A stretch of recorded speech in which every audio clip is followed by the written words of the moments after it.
Vou mostrar pra vocês aqui, ó, um barulho que tem aqui. O cara levou o carro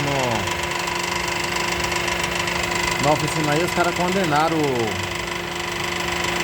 compressor do ar-condicionado. Quando ele liga o ar-condicionado, faz esse barulho.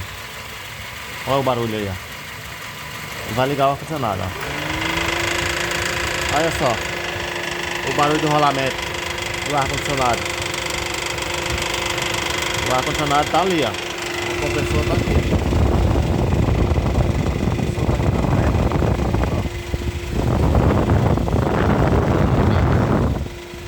Tá aqui na frente, tá lá atrás, ó. Eu vou mostrar pra vocês o barulho do rolamento do ar-condicionado que o rapaz falou que é. Olha aí, vou mostrar pra vocês aqui, ó. Olha só. Ó. Olha aí.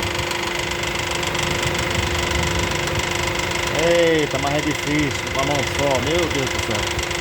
Vendo aí, rapaziada? Olha só o barulho do ar-condicionado do cara que é. Apenas o defletor aqui, ó. O defletor que sai aqui, o escapamento passando em cima.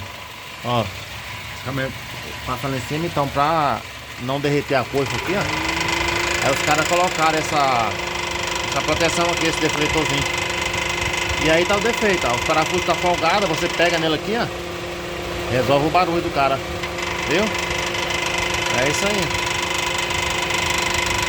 Às vezes um diagnóstico bem feito resolve um problema sem dar um prejuízo pro cliente, né? É isso aí.